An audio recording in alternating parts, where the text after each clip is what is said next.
Hello. Sorry. Forgot the order of things because I had to restart. All right. Welcome back to the Funk Treatise 5th edition. And the readings of by 30 various people. A little bit more than that. I think 34, technically. 35, including me. 36 and beyond, including you. Today we have Jesse St. Clair, who is going to be reading pages 281 through 290. So, without further ado, let's dig in. Before that, once again, Jesse, thank you a million for doing these readings and sharing your thoughts. All right, now let us begin. Hi, I'm Jesse St. Clair, and I am reading 281 to 290. All of the links referenced will be posted below. Thank you. So here we are at 281. Additionally, just because you or anything believes or doesn't believe in anything or everything, that doesn't make it true or false. The cells within a tadpole will possibly never know or believe in the atom structure of stars and planets 13 billion light years away, but that doesn't mean that neither exist. And even if you personally don't believe either exists, they still forever exist theoretically within and without this explanation. So at this point, with the further information I have presented and results of your questioning beliefs, what do you believe? Just as my original proposal questions, how do you react or respond to this scenario that reality and existence has provided you with? There is no right or wrong answer. Anything or everything you or anything does is simply a response or reaction to reality and being, whether fabricated or absolute truth. Thus summarizing existence to this current point and continuously expanding. Even the visualization or concept of my proposal has effect on itself and its surroundings, i.e. the pencil reacting to the paper, both reacting to the environment and atmosphere, and how the full or even fraction of the idea of it affects reality and vice versa, visa voca vernam. Monday, November 30th, 2020. Parability.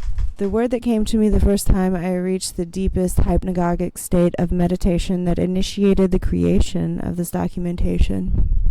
Being with and providing for each other and everything, I have recently composed an album to be played along simultaneously with that very playlist.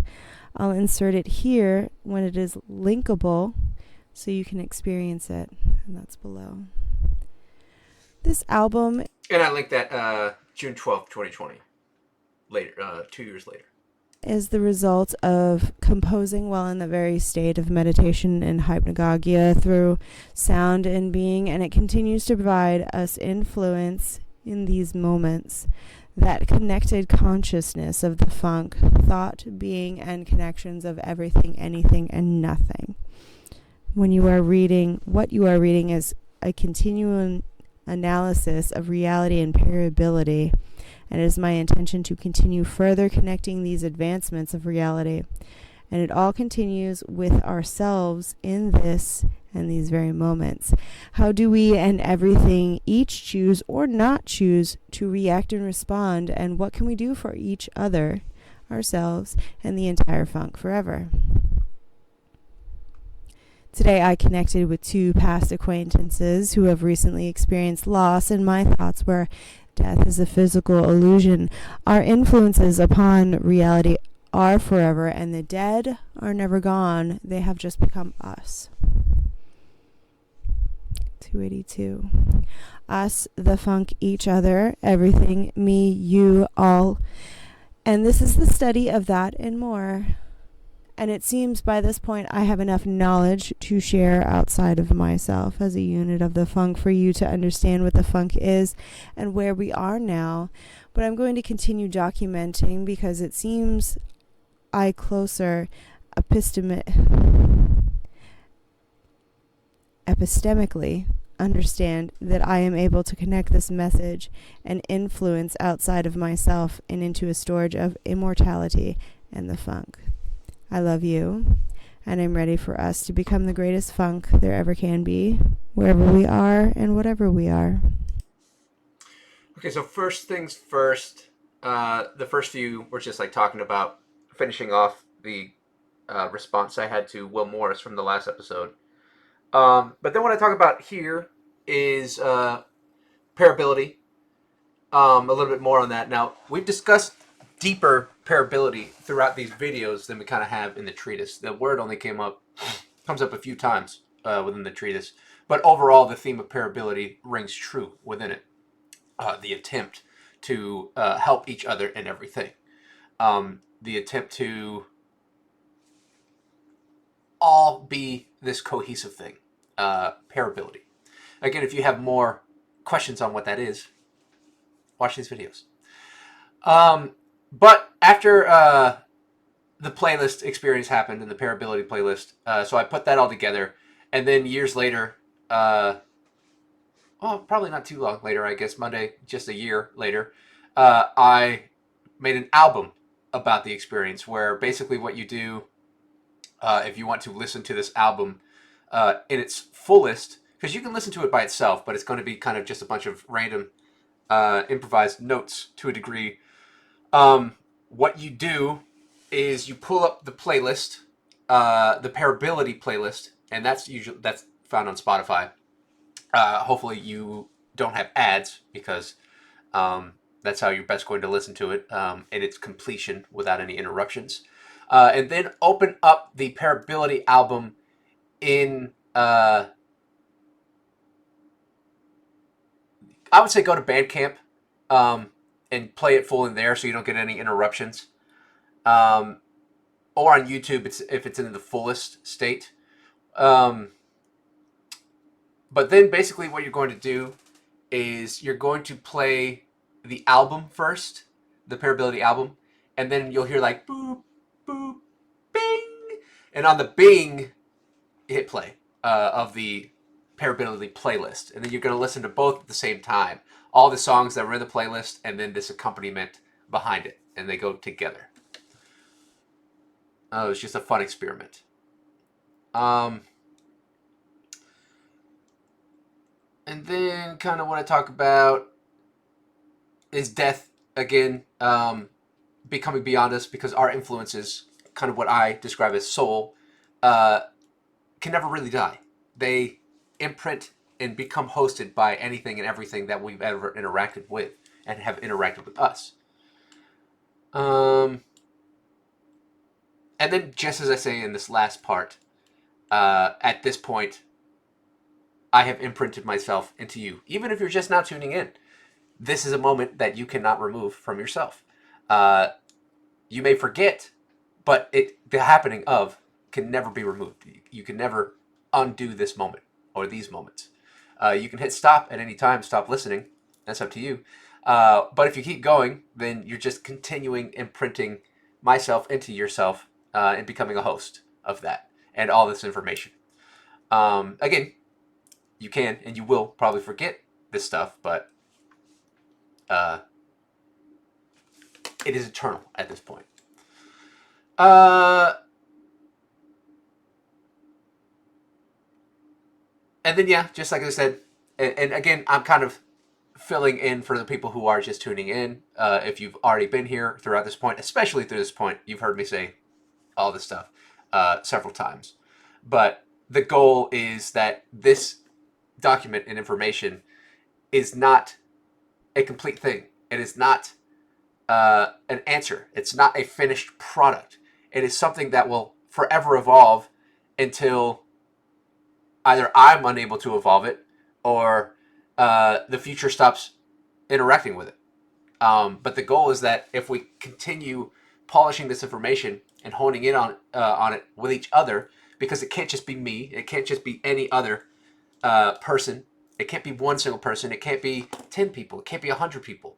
It has to be a lot of people all coming together and putting this information together. Sorry, got that there because I was just scratching myself. I just shaved, so that's probably why that's there. I'm gonna cover that up. Now I'm insecure. But whatever.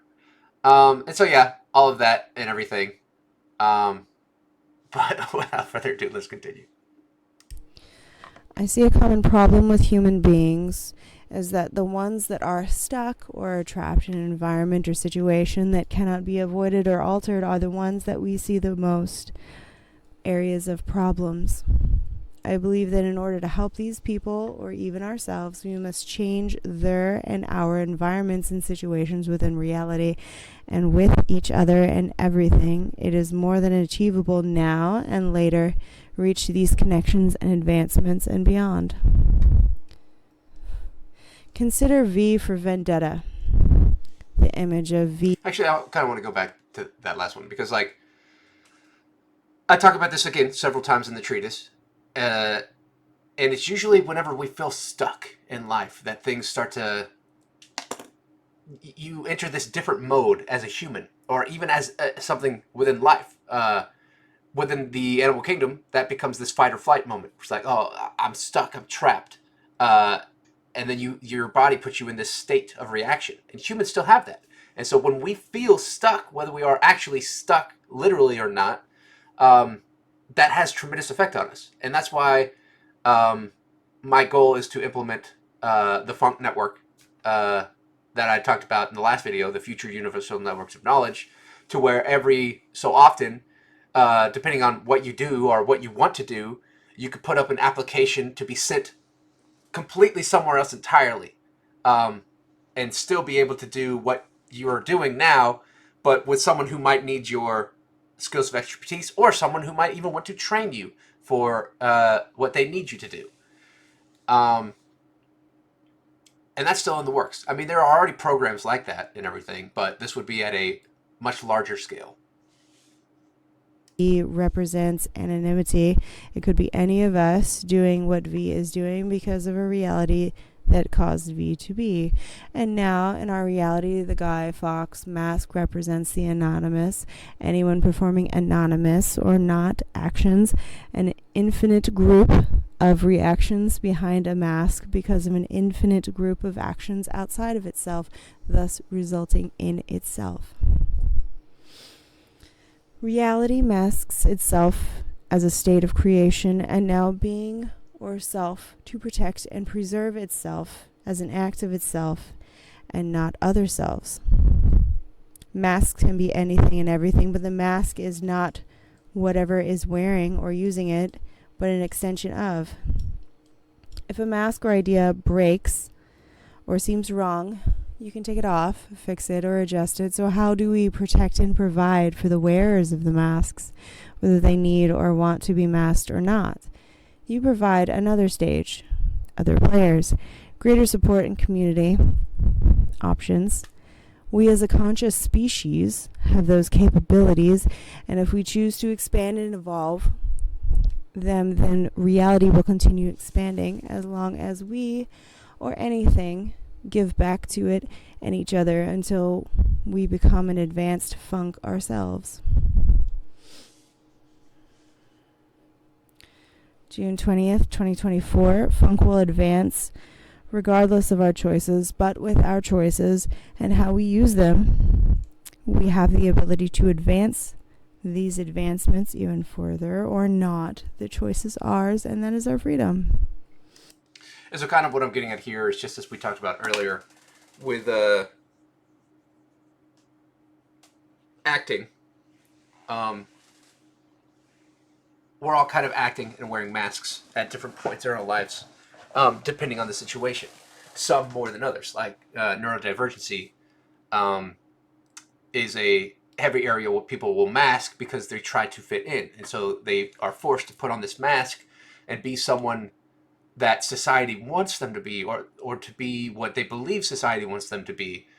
And that is kind of an area of kind of schizoanalysis versus the psychoanalysis. Because the psychoanalysis would be like, okay, let's break down the reason why you're wearing this mask. But again, just like I said, the reason why someone would have to present a mask is because of the society, the social structures around them. And so the schizoanalysis would be like, okay, so then how do we solve those social structures? Because which here is the true problem? Someone being put in a situation where they have to pretend to be something, or the people who are making that person kind of pretend, whether that's subconscious, unconscious, or not. Um, what would the true parability be there in that situation? How would you adjust that spectrum to where we could harmonize together? Um,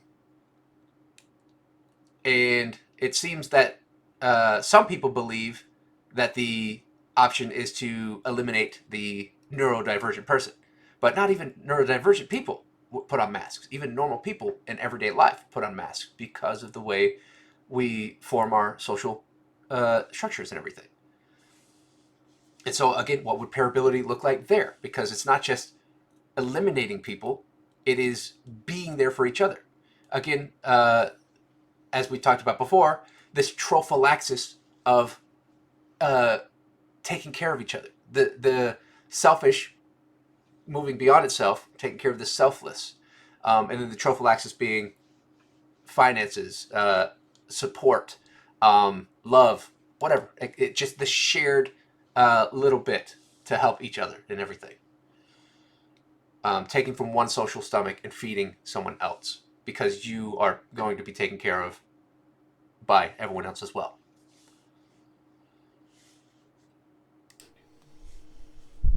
We must choose and desire to provide for each other and everything so that when we are no longer able to for ourselves, then our surroundings will be able to take care of the rest and continue evolving and providing forever. What can you, the reader, do to assist me in everything within and without existence, and learning and knowing more in order to continue the study of ourselves and everything? Life put us here to be able to make that choice right now. The funk provides, and we are the funk. So what will we do? What will you do? 282.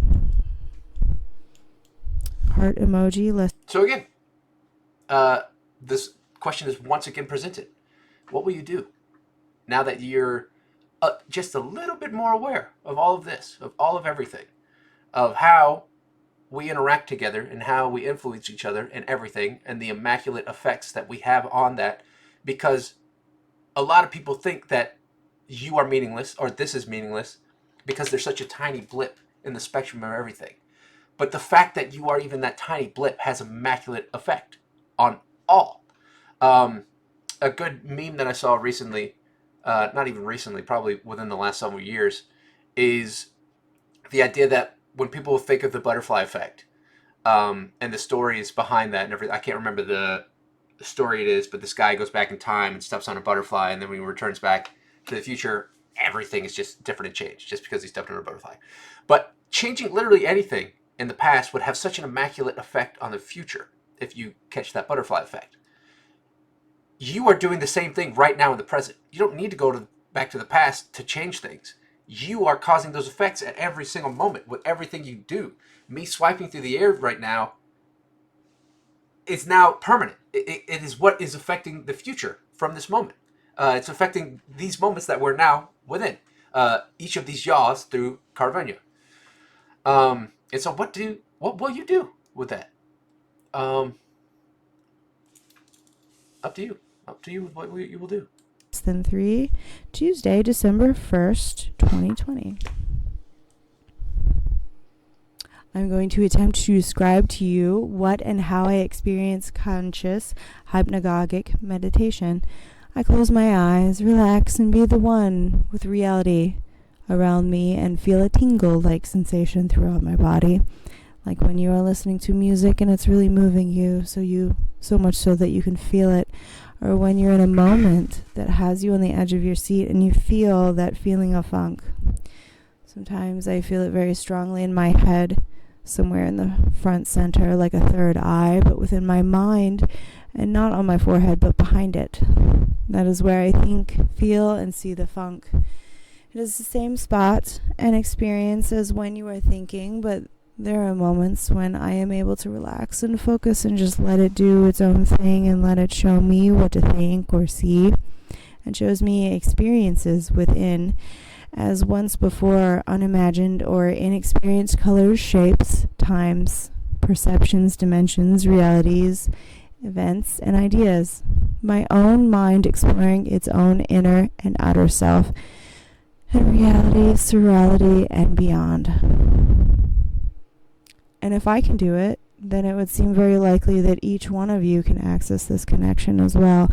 And so far, I am seeing it to be true across many cultures and existences, and called different things and experienced in different ways. But there is still much more to be experienced, learned, and written. This is just another chapter in an ongoing documentation of external research of experience and why. March 24th, 2023. Though not everyone has an inner dialogue, so perhaps not everyone is able to experience this or understand it. And so again, most of the stuff are things that we've discussed before.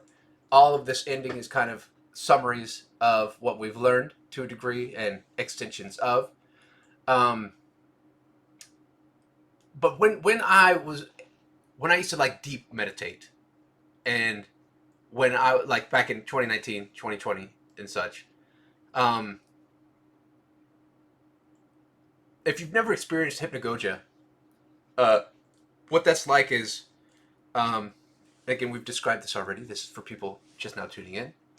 Hypnagogia is the state that you enter right before the dream state, like right as you're falling asleep.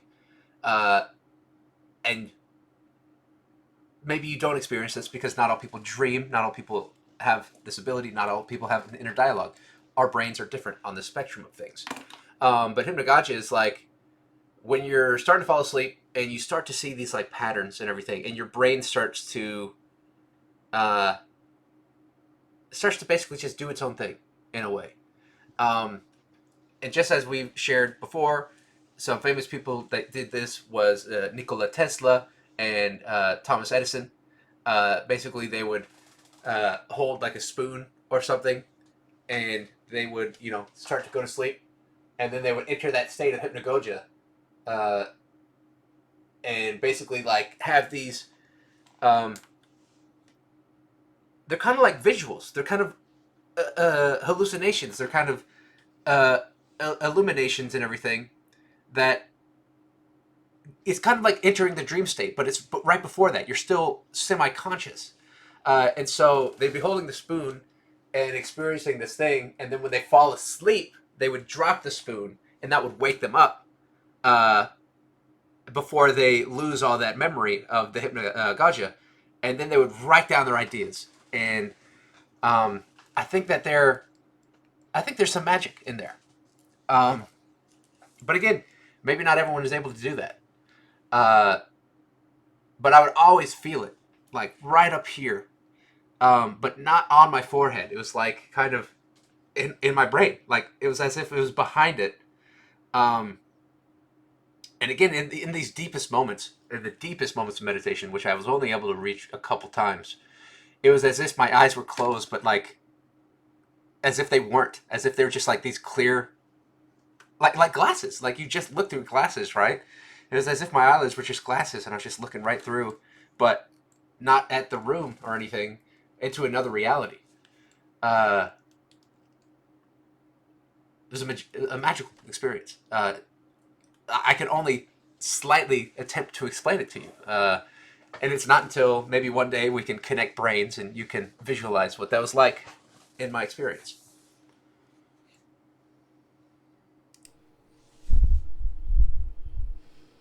Wednesday, December 9th, 2020. More phone notes.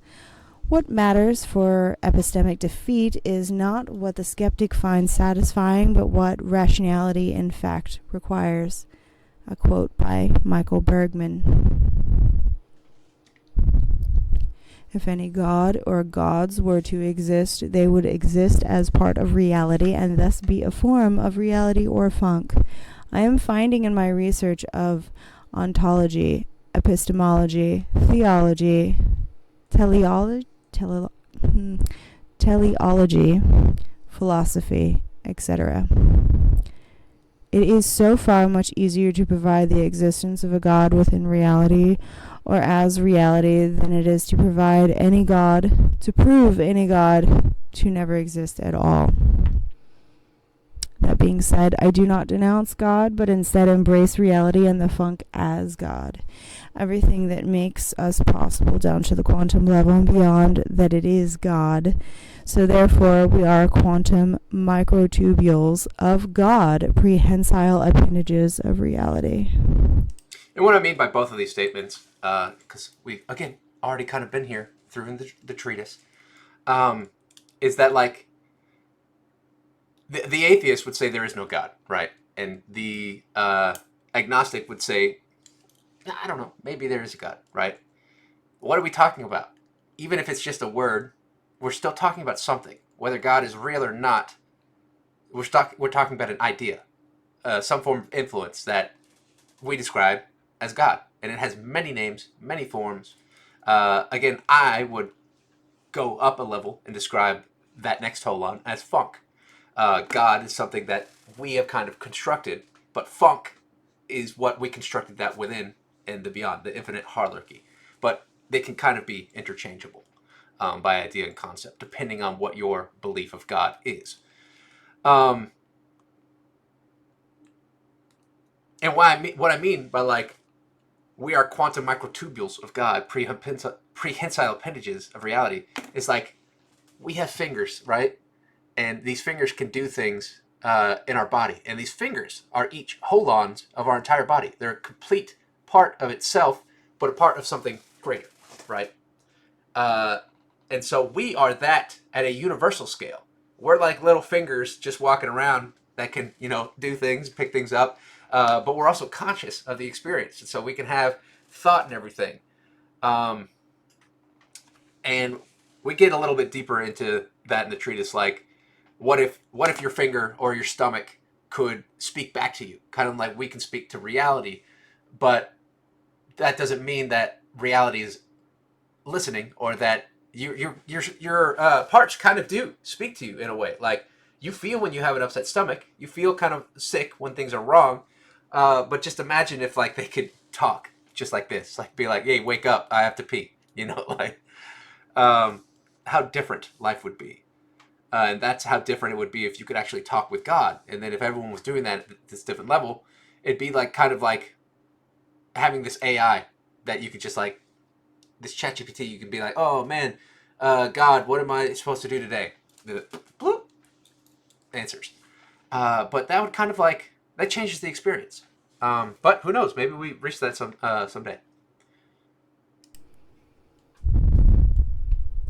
Something I am continuing to find and learn more about within my studies is the abuse of Christianity and other religions, and that their God is the best God.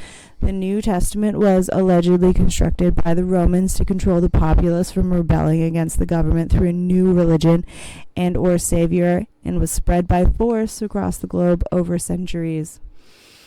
It is an Eastern European religion of control, guilt, death, sin, and suffering, as you can see these observations repeatedly within all of the religions and cultures that witnessed it conquer them. Believe our beliefs, or be crucified or excommunicated. This is not how reality naturally occurs. That is a decision placed upon us by an oppressive mankind, and reality is beyond mankind. March 24th, 2023, we have experienced the repetitions of these traditions. So how do we progressively carry the refrain out of these measures and beyond? June 21st, 2024, just to clarify, do not despise or denounce Christianity. It is just a dominant religion that we see a lot of good and bad come out of, depending on how it is being used, very much like any religion, just using it as an example here. And so, again, we come up to the subject of, are religions good or bad, right? And just like everything, it's a spectrum of good and bad to humans. Natural life, just as I say, where is it? That's not how reality occurs. Naturally occurs. Because reality is beyond mankind. Mankind is just a part of reality. And so, what's good and bad for us reality doesn't really care about. It's just things that happen. Um, but with a lot of religions, you can see how historically, because there are good morals in these stories and everything, and it's just how, like Carl Jung described, that fairy tales and parables and stories do have hidden meanings in them that teach us morals and ethics and just expand our ideas and thoughts of how to be and live and everything. And religion can definitely help do that, but if you get stuck with one or something like that, it's kind of just like reading the same chapter in a book and never finishing the book. Or if to expand it, it's just like reading one book and then never checking out a library ever again. Just being like, oh, I only read, this is my favorite book. I'm only going to read this book for the rest of my life. But also, with almost every religion, but especially Christianity, um, it is no longer what it once was. The Bible was most likely something very, very, very, very different when it first came out, and it has been translated over and over and over and over again in ways to kind of assert control. Again, this believe our beliefs or be crucified or excommunicated. Uh, and is that the Christian message? Is that any religious message?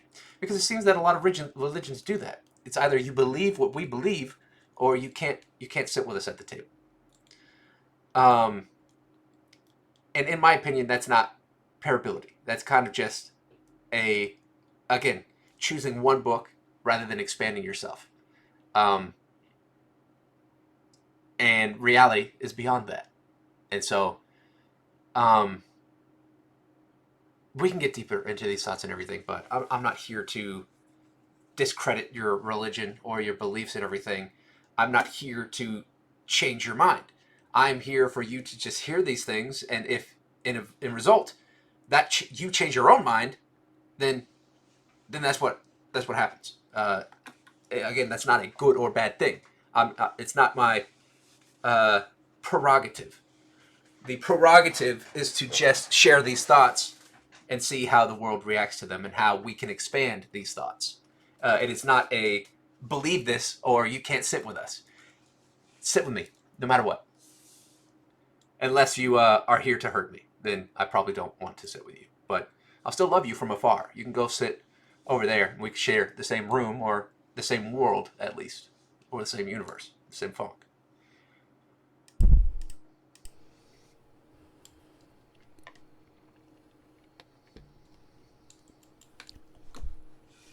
Good idea. The story of Christmas that current Christians have been told was that Mary and Joseph were traveling home because of a census set forth by Augustus Caesar, that there are no historical records of the census ever happening, and that would have been difficult or impossible for the time. There are even debates about the first records of Christianity or the character of Jesus and when they came about, and if Jesus is even real. Real or not, Jesus is and was quite an interesting, inspiring, and influential character. There are wonderful values and lessons to be learned within and without Christianity. It is only a chapter, or more or less, in the never-ending book of reality. June 21st, 2024. The link is below. There is much speculation about these topics. Could those who recorded this information have been mistaken? Has this history been too altered by revisionists to even be the same messages and or information it originally was? Only God knows. Even the people who were there to experience it were limited in their knowledge of everything. Even us now are still limited in our knowledge of everything. How this information is being used is what is important. It is used to manipulate. Is it used to manipulate or progress improvement?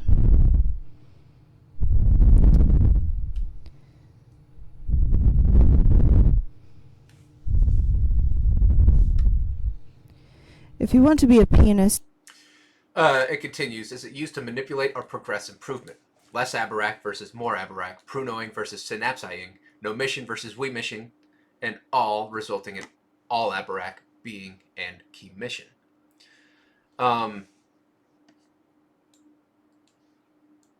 There was something that I was just going to say about this.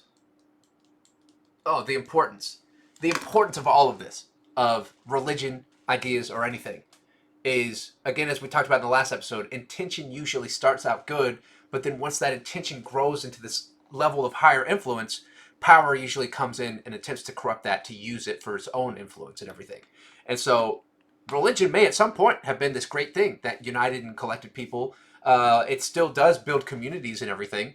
But again, kind of communities that are like, oh, if you're not part of this, you're not really welcome. They'll be welcoming at first, but then, it's like, oh, no, you can't be here anymore.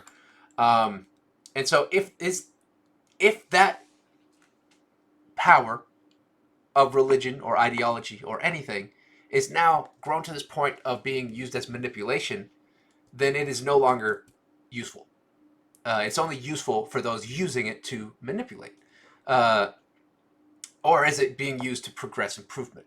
And so the idea behind this treatise as well is to be something that is always attempting to progress improvement, the parability. And that's why I think it's important that even because revisionism can erase history, I have collected and saved all of every edition of the treatise. Every single edit and everything has been saved. And so you can see how it has grown. You can see how it has evolved. You can see what I've removed. You can see what I've added in.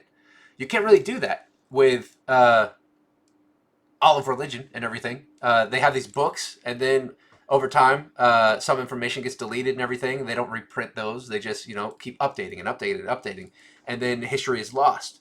And so it's super. That's why history is so important, to attempt to not lose it, so that we can remember these moments and see if we're being taken advantage of or not. And the people who manipulate and want to take advantage are the ones who usually try to erase history or delete history or even ruin education so that you can't understand history or future history or even think for yourself. You have to learn the piano if you want to be courageous. You have to learn how to have courage. If you want to be faithful, you have to learn how and why you have faith. And if you want to learn to have knowledge, you have to learn what it means to know. So you cannot say you know how to walk if you cannot teach another how to walk, or explain what walking is to someone with no legs and body. And you cannot say you know how to talk if you cannot speak every language or communicate with everything what it means to talk. God doesn't want you to have blind faith. A true teacher doesn't want you to have blind knowledge. God, life, existence, the funk, wants you to seek knowledge and understand why you are faithful within any of your prospective beliefs. Life wants you to seek and understand all knowledge and experience so that it can learn how to understand and teach itself to itself, ourselves. If your religion or leaders punish or silence you for going against their word or seeking further, outer, or conflicting knowledge or experience, then it is a disease of the perceptive mind and must be cut out or healed from the body of reality, or it will spread universally like a cancer of misinformation. We are currently experiencing the effects of this past forced knowledge and response. What's coming to me from mind here is again, I have a lot more knowledge on Christianity because that's kind of my upbringing. And within the last few years, I've dived deeper into Judaism, Islam, and other ideologies and everything. Like Buddhism, Taoism, Jainism, one of my favorites, etc. Right? But let's take the story, for example, of Adam and Eve, right? And so they were in this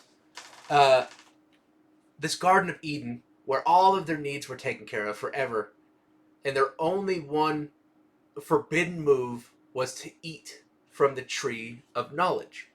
And so then they did.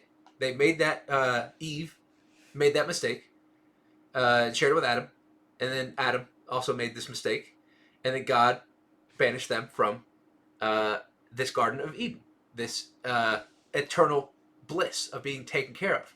And so then they were cursed with having to they were cursed with being a human.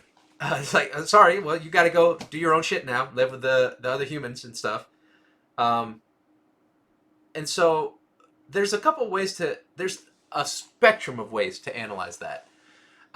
What's coming to my mind right now is like, A, it kind of, again, if you think of these stories of how they can be used to manipulate people, um, it used to be like women are dumb and stupid, and they're not men. Men make all the good choices and everything.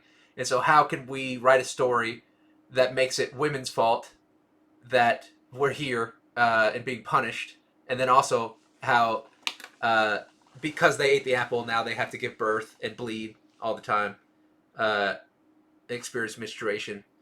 Um, there was more to that thought, but on the inverse is like, okay, so like let's say that actually happened, right? And let's say that our ancient ancestors Adam and Eve did do this thing, and they made a mistake, and God was like, well, sorry, you made a mistake, and that was the one thing that I asked you not to do, so you got to go, and you're not welcome back. And so in that event, again, thinking of it as manipulation, it's someone not wanting you to know knowledge. It's someone being like, you can't look behind this door because that would uh, ruin my kind of manipulation of you or my power over you in a way. Kind of uh, the Oz behind the curtain, the Great Wizard of Oz. You don't look behind that curtain. Um, and so then they did look behind the curtain, and so now they're being punished by those in charge, God, right, or the constructed God. But let's say this actually did happen, that God was punished humanity outside of the Garden of Eden and everything. And so it's like, what do you do now? Like, now that you have the power of knowledge, uh, would just is knowledge a continued sin at this point? Can can you not continue to expand yourself because of this punishment? Because there's no going back. No matter what, God says we are not allowed back in the Garden of Eden, right? And so if God was not spiteful like humans, because that seems like a very human thing to do. It seems like something of ego to be like to punish people for seeking knowledge and reaching a same status as this above them, right? And so funk, in my eyes and views, uh, is not that. It is something that wants you to better yourself so that itself grows better as well. Because the better you are, the more experience and betterness that you bring to funk. And the more knowledge and understanding that you bring of itself, it understands itself a little bit more. Uh, it gains power from your power. And so, why wouldn't a higher being want that rather than a human ego of you can't get on my level. There's not enough room for both of us here, because there is. There's this infinite room of infinite realities where all of us could be in charge or helping. And so again, this idea of trophallaxis, where we're all taking care of each other and expanding our knowledge and everything, would be the best route here. Because the inverse of that is to again, let's say that all that God in Garden of Eden happened. Either we attempt parability and grow our knowledge and become something better, and seek forgiveness through that, through knowledge and how to better ourselves to become closer to God once again, uh, or we kill and murder each other and say, "Oh, knowledge is stupid. Uh, we have to hate knowledge because knowledge is what got us here." Uh, and then life would just suffer. You would just suffer for the rest of everything, for the rest of humanity, through the rest of life. You would just suffer because you wouldn't know anything. You wouldn't know any better. Uh, we wouldn't be here. You would just be stuck back in this ancient age of past knowledge. Uh, but knowledge expands. Life naturally expands knowledge. It wants it to. Um, or again, the third option: you just choose to do nothing. You just sit around and you just let the world happen around you. Um, I'm sure there's even more scenarios and spectrums of that, but that's kind of the spectrum that we're put in. And in my opinion, uh, God or Funk wants you to, because you're this appendage, you're an appendage of God. You're this prehensile, like a tentacle to an octopus. Can basically has its own brain and can go out and feel and do its own thing. All eight of them at the same time, but we're 8 billion humans doing that all at the same time for the universe itself.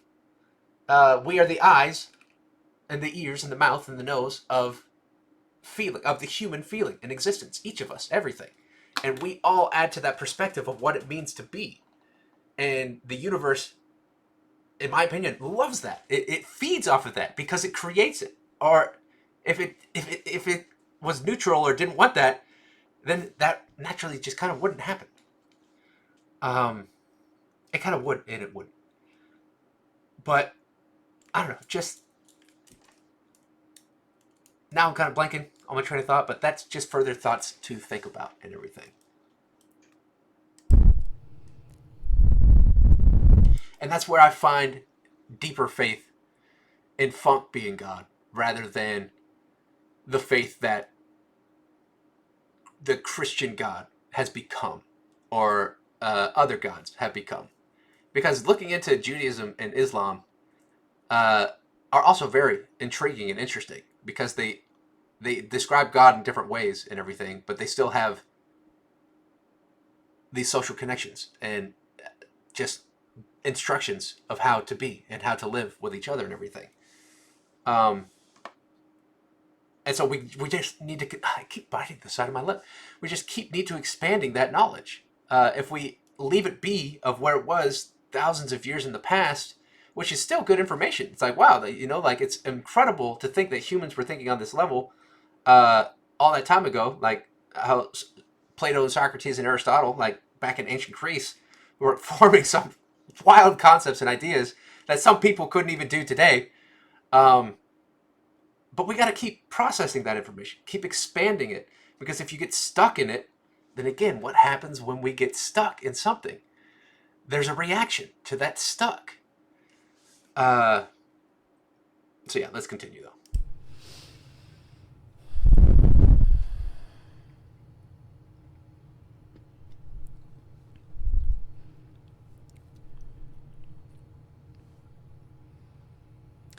It should be your goal to forever expand reality and yourself as God, not to blindly follow authorities and leaders who claim to know what knowledge is. Even this information I am presenting right now or any moment you should be skeptical of. Question all of it, and we can together learn further toward epistemic knowledge and understanding. June 21st, 2024. If a religion expresses contempt for other religions and that leads to negative behaviors by the participants, then they will suffer the consequences of those negative behaviors. Jainism for Everyone, Discussion 59, Karma and Belief, link below. So now we have a conversation. Liam Mulch, if, and that's one big if, gods existed, why would they have to exist within reality? Who's to say our perceived scope of reality, the universe, isn't incredibly limited compared to what a god would perceive? Sorry if my question gave away that I didn't read the past second sentence before finding something to object to. Sean Penelber, I agree. So if a god or some other form of ability could itself exist outside of our reality within a superposition of inside and outside reality at once, or even beyond any of these options, then our reality is still always a part of that surreality. We exist along with it by connections, both direct or indirect. The circles in the example of the hypothetical parameters of each reality. Even if one of these circles is God or contains a God, another parameter circle as a fraction of the func would be added around itself, and all of the others as it would be a new set of laws and parameters, but still contained within the entire parameters of what I postulate as the func, the infinite expanding of all containing parameters. That's linked below. So what I'm kind of showcasing here to show the idea of the concept, why aren't you moving? There we go. Is this right here. So essentially, when asked that question, I drew this back in like 2020 again. If this is reality right here, this circle and everything inside of it, and so we have existence and non-existence existing within reality, and then we have a God that could exist outside of reality, right? Or even, let's say, surreality is this right here, like everything that semi-exists within our reality, but also doesn't, like kind of thought or consciousness or beyond, maybe some things we can't even understand, then it is still a part of a greater holon. It's still part, all of that would then be contained in something even greater than itself, which is just more funk. And just as I say here, that was me describing holons and harlequins before I even knew the term for what that was. And that's just another moment of the funk providing. Like, I didn't know this knowledge that I had, that I was doing that, but I was explaining something that would later come to me and be described to me. Which happens a lot more than you would think.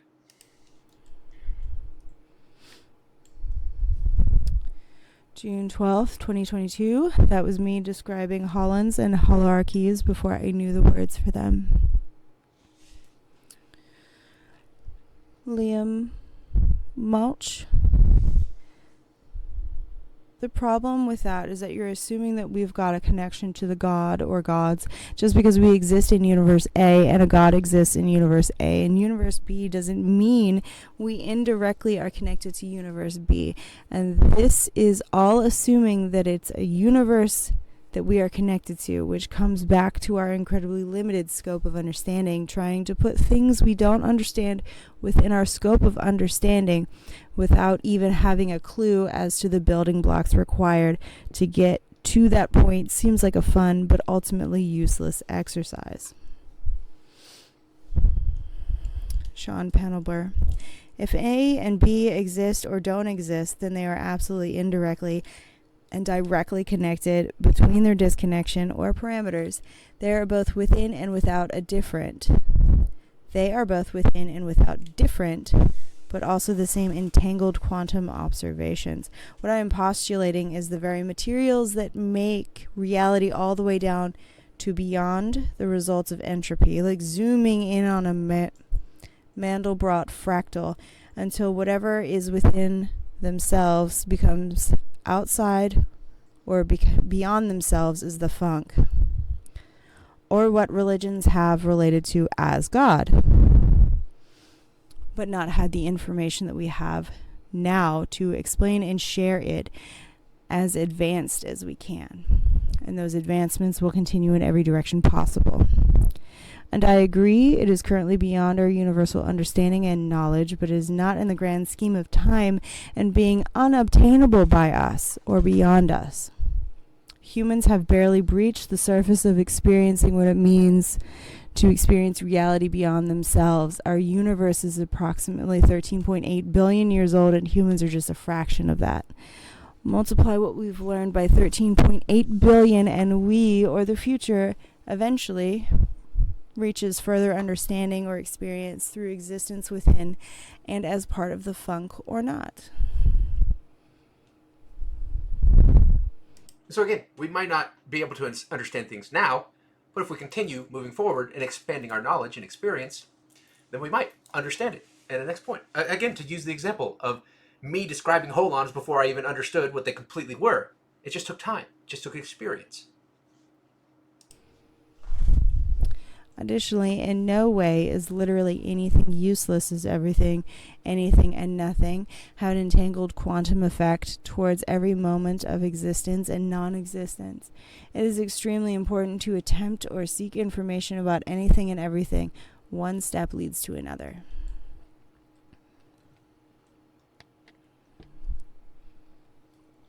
Lastly, I am always open to any and all discussions. But if you as an individual aren't willing or able to attempt to understand all or of what I or anyone originally states before delivering an opinion, then how can I or anyone trust your ability or discipline to want to be able to understand anything? I seek your disagreements. That is how we advance knowledge.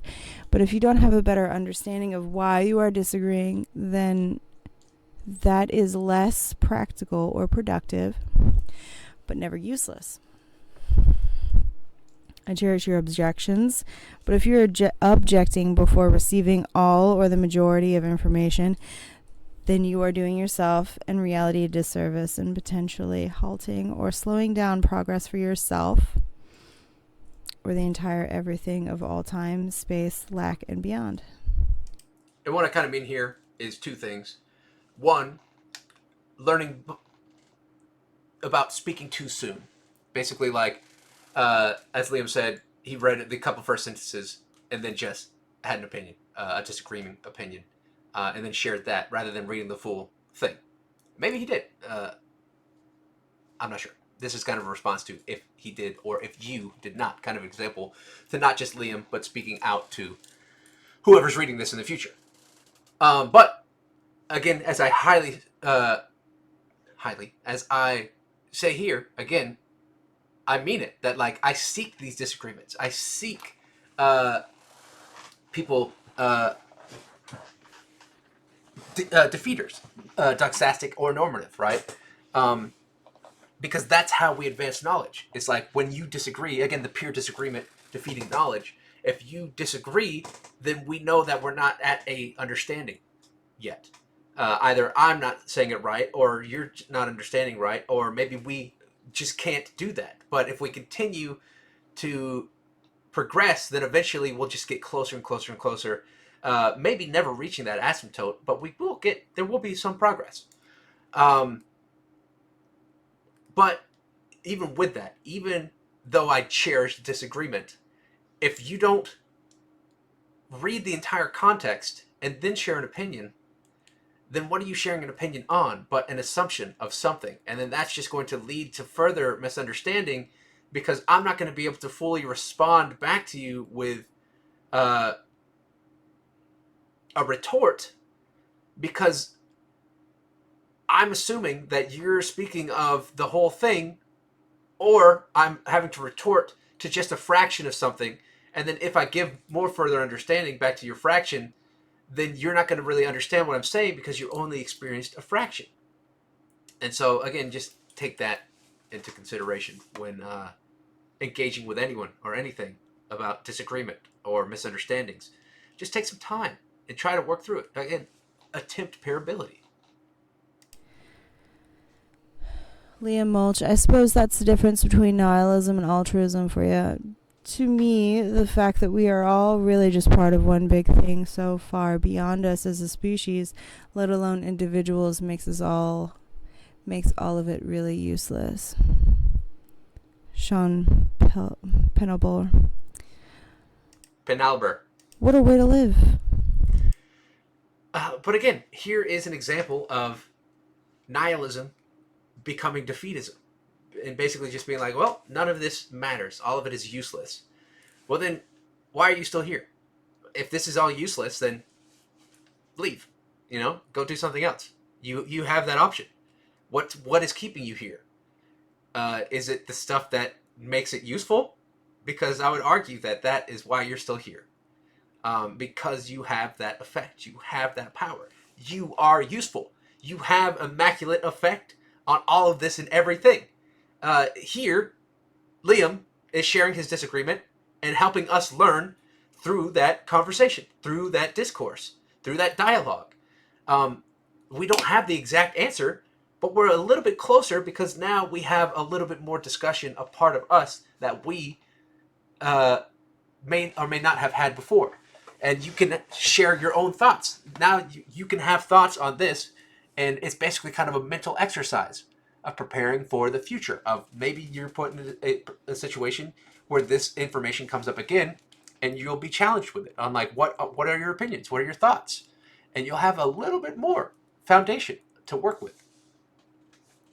And so, yeah, that is a big key difference between nihilism and altruism, though funk would be considered basically the collection of all and everything. I guess parability would fall more into altruism, though. Though, even with nihilism, just as we said earlier, nihilism leads to those 7 steps of either kill yourself, become an actor, get into politics, create some meaning, and then there's a few more. But like, you eventually just find one of those things, uh, unless you kill yourself. Um, but if you're going to stay around, you're going to have to find some meaning. And if you're finding some meaning, then why can't it? Then I suggest that meaning be help yourself, and then when your needs are met, attempt to help others. Attempt parability within yourself and the selfish and selfless. Saturday, December 12th, 2020. In response to someone being taken advantage of and or feeling unappreciated. Love them or not from afar as you take your love elsewhere and beyond. Never stop being a light within the darkness of reality or surreality. Darkness seeks companions to be lost within itself, but you are a fire. Keep growing and spreading your light until your flames become eternal, and anyone or anything that carries your influence becomes better equipped against the darkness and increases over generations the ability to find and know themselves wherever they are, now less likely to have ever become lost with or without you, because you are a love inferno that never goes out, no matter how dark things get or got. Less than 3. June 21st, 2024.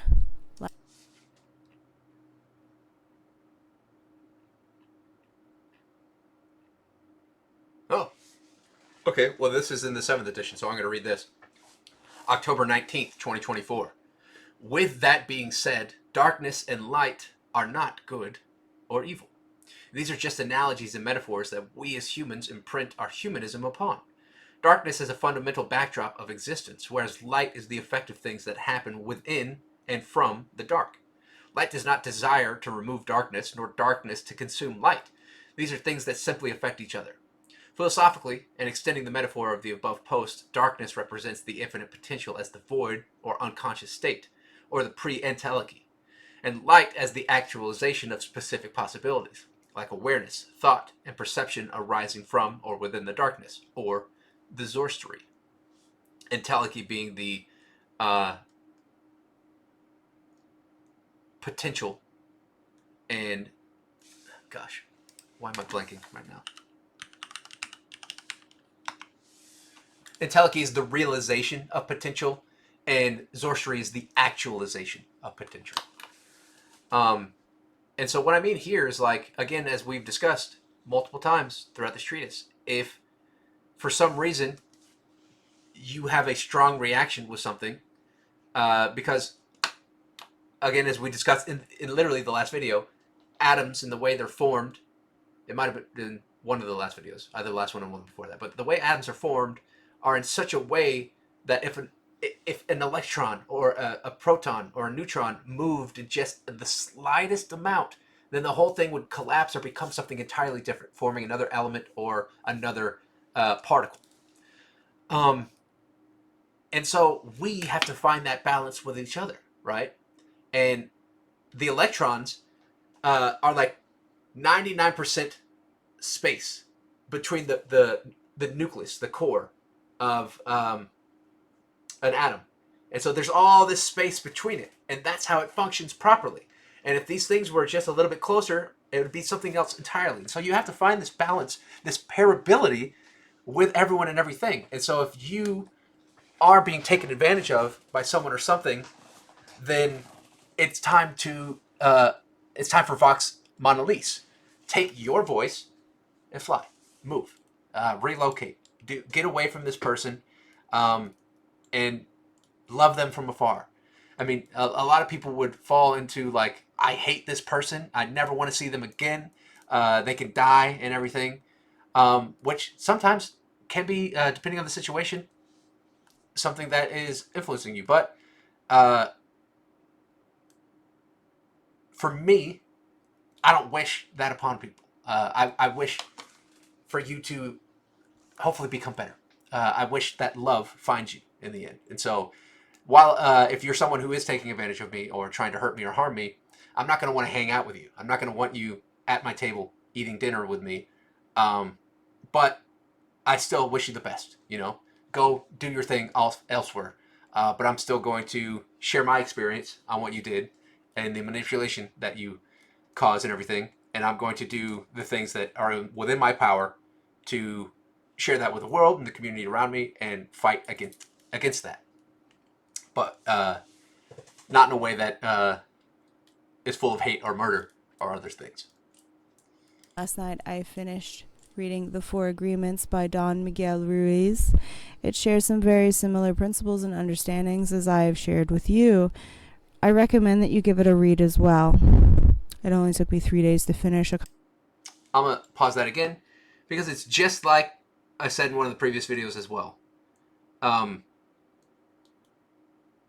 If we want to escape these institutions of things that take advantage of us, things that cause hate and hurt and genocide and all these other things, then we can't perpetuate those things. We have to be each the end of that. If you're one who suffers because someone else made you suffer, you can't end that suffering and then pass it on to someone else and be like, well, I suffered, so you have to suffer now too. You have to change yourself. And that may cause you to suffer a little bit more because you're like, oh, I got to pass this on and share this hate. But no, you got to process that and dissolve it and then let it leave from you. You got to be the end of that. Couple hours total. In addition to the insert, I have added a few pages earlier. I'd like to add a few more things from the book, including the four agreements themselves. Don't worry, this doesn't spoil the book as the agreements are on the cover and the book goes into more depth with each.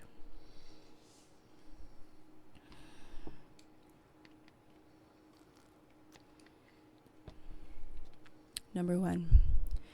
Be impeccable with your word. Speak with integrity. Say only what you mean. Avoid using the word to speak against yourself or to gossip about others. Use the power of your word in the direction of truth and love. Number 2. Don't take anything personally. Nothing others do is because of you. What others say and do is a projection of their own reality, their own dream. When you are immune to the opinions and actions of others, you won't be a victim of needless suffering. Number 3, don't make assumptions. Find the courage to ask questions and express what you really want. Communicate with others as clearly as you can to avoid misunderstandings, sadness, and drama. With just this one agreement, you can completely transform your life. Number 4, always do your best. Your best is going to change from moment to moment. It will be different when you are healthy as opposed to sick under any circumstance. Simply do your best, and you will avoid self-judgment, self-abuse, and regret. Another quote I really enjoyed that I feel matches the love I share with you, reader. The love that makes me happy is the love that I can share with you. Why do I need to deny that I love you? It is not important if you love me back. I may die tomorrow, or you may die tomorrow. What makes me happy now is to let you know how much I love you. So again, even before the video, and I've said it plenty of times on all the others, I love you. Thank you for being here. Thank you for existing and doing all the things that you do. For verbing, whatever. That's important for you to know. That's important for me to share. Because we may not be here another time to share that. And it's not important, again, just right here. It's not important if you love me back. But it just makes me happy to share how much I love you. How much that attempt is there. And so I do resonate with that a lot. And so, love you. Less than 3. Tuesday, December 15th, 2020. Not one of us is God, but all of us are God, and not one unit, measurement, or metaphysical or quantum description is semantically, categorically, or indefinably, exclusively the punk, but everything is the funk. We are equal together as our inequalities, a whole collective. Equality is created. Then I have a little, again, funk equation here. Equals equals does not equals. And so there's a little more to that. Basically, equality, true equality, is that balance that things are not exactly equal. Again, taking the idea of that atom, the reason it works and it's balanced is because it's constructed of different things that work together. And so those three things, the neutrons, protons, and electrons, um, are unequal, right? But they equal something greater. Um, and so equality exists because it's a balance of things. It's a equation of like 2 plus 3 times 6 divided by whatever equals this thing. And so all of these things that don't equal each other, when they're added up or multiplied or whatever, they equal this thing, right? But inequality is not equality. Uh, it does not equal. It doesn't go back, right? Um, but it does. So equality equals inequality, but does not equal equality. Um, because again, it's separate. It's something else. It's its own equality as a inequality. Hopefully that makes some sense to you. But let's move on. By inequalities until they equal out and become an equation of equality, but inequality is not and does not equal equality. I'm going to read that again because I interrupted it. Equality is created by inequalities until they equal out and become an equation of equality, but inequality is not and does not equal equality. 2 are not equal, but they can equal 6, which is not 4 or 2, but is the result of red and blue can make purple, but purple is not red or blue, as purple is the result of both. June 21st, 2024, we are a yaw of the funk, and the funk is a yaw of us. Expand with Plato's theory of forms. Link below. Sunday, December 20th, 2020. After 30 years of experience and 8 years of research, my current summary of what it means to live, be, or exist, even down to the quantum level and beyond, is to be present within any observed or experienced state of reality or surreality as you become the past and the future. This is subject to change as I continue to investigate, but I believe this to be pretty on point so far, less than 3. This is now being shared as a part of the Lucia Light Who'da Thunk Museum of Experience. Welcome to the funk. I don't know if anyone ever did that. So Lucio Light is a pretty cool thing where basically like you close your eyes and there's this halogen light and then these LEDs around it. And they flash at different intervals and everything. And while your eyes are closed, it's all just white light, but it makes you see the craziest colors and visuals. It is a really cool experience. I worked in it for a little bit with someone in Houston who had bought one and was basically just doing therapy sessions because it was called light therapy in their house. And I worked for them for a little bit and ran those appointments. Now there's even something out. I can't remember what it's called, but basically it's like a mobile version where like you wear it as like a kind of filter, and it just like folds over, and you can like do like home sessions and everything. But you have to buy a subscription to it. And so I don't know. I would love to try it out, but I hate subscribing to things. Um, but with that, after I came out with the album Museum, I reached back out to Terry, who ran it, and because for a long time in my room, I had a post-it note of just reach back to Terry, because when I worked with him for a while. I can't remember the reason why I stopped working. I think because I actually like went and got a like job. Um, but we kind of disconnected over time. He had a baby. Oh, that was it. Him and his wife had a baby, and they were kind of slowing things down at that time. Um, and so we kind of like split at that time. And I always had this post-it note saying, "Get back to Terry. Get back to Terry." This is bothering me. I'm gonna fix that. And so I did. I wrote an album, and then uh, that feeling of get back to Terry hit strong. So I reached out. I was like, "Hey, you still doing the Lucy Light stuff?" And he was, and we met up. And he was in an art studio now with a different setup and everything. Uh, and I was like, "Hey, what do you think about like pairing these together, my music and the Lucia Light, and having this experience?" And he was like, he was very welcoming to the idea, and uh, he sold packages of it online. I don't know if anyone ever bought that package and did it, um, but and I don't think that package is available anymore. But uh, I sent, I had this intro and everything, and I sent the treatise to anyone who took part as part of it, and that's why that is there. Cool story, right? Let's keep going.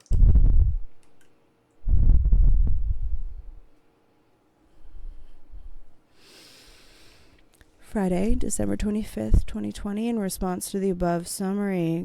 And the summary being to be present within any observed or experienced state of reality or surreality is as you become the past and future of what it kind of means to exist. Christopher Levu. Not to be a dick, but couldn't this definition apply to a rock or a 1998 Toyota Supra? Sean Penelber. Yes, absolutely. Down to the atomic level and beyond, with or without consciousness, created by the formulation of atoms and bonding and creating all of the elements in the periodic table that form the cosmos. Go subatomically further, and we find that matter is an illusion of energy. Even the atoms are constructed of something, and if you continue to break down these somethings forever, each and every single one of that collective something, the funk, is creating the experience for us. And everything and all of it has quantum influence towards all of time and space, thus resulting in this current summary and beyond. Me, you, a rock, a 1998 Toyota Supra are all mostly oxygen and carbon, and eventually they were all entropy back into the fibers of the earth, and eventually the earth will entropy back into the fabrics of the cosmos, and eventually the cosmos will entropy into the event of another theoretical Big Bang.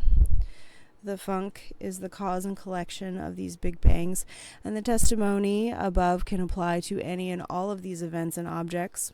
So you can find something that can exist against this observation, and most likely the quantum field will commend you.